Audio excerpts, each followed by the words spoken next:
Hey everyone, today we're going to talk about emotional eating.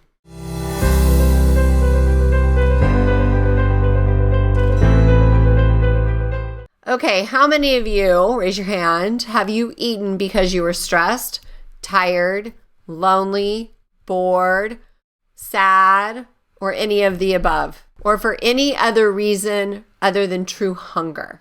So I was just with a friend earlier today, and she was talking to me about how she's been so busy. She comes home and she just eats too much, binges on popcorn or something sweet. And so we were just talking about that. And I love the whole thing of crowding out the crap, finding solutions to replace a problem. So if we're using food for emotions, what else can you do instead so that you can push out the food as a solution? Okay, so if you have been an emotional eater ever in your past, let's come up with things together that could help you when you experience a certain emotion. Because let's face it, the food does not make the problem go away, right? It is a temporary solution for a long-term problem. Like if you're lonely, then that's like a common thing. You can be lonely day after day after day. And since my friend said she's probably gained about 30 pounds, that did not happen overnight. Most people eat because they're stressed, right?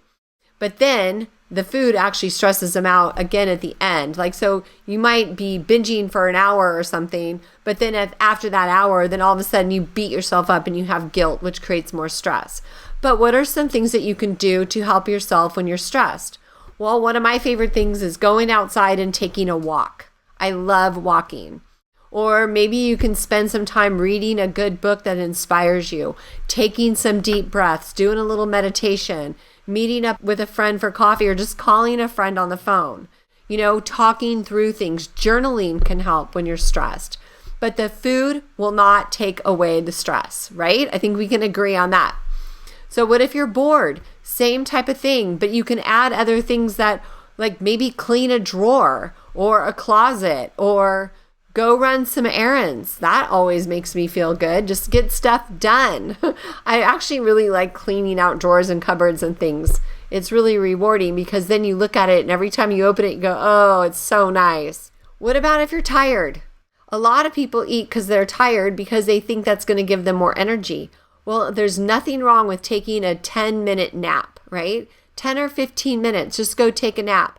Or doing some breath work, because the more oxygen you breathe in, the more energy you can. One of my favorite, okay, this is going to look goofy, but an energetic breath work would be inhale.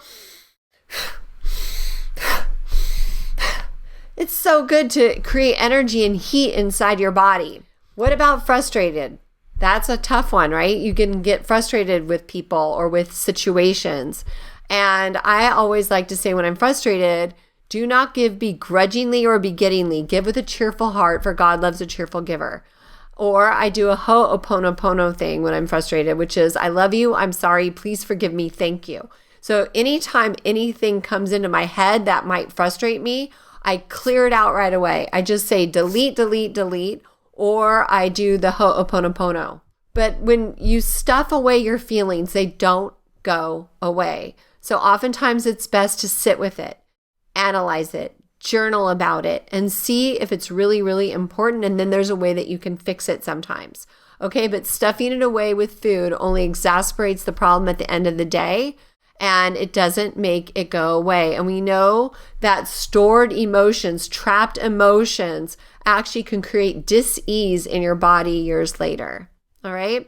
Oh, and oxytocin, we know that by physical touch, love. It makes things feel better. So grab your hug for today and love yourself so that you can better love others.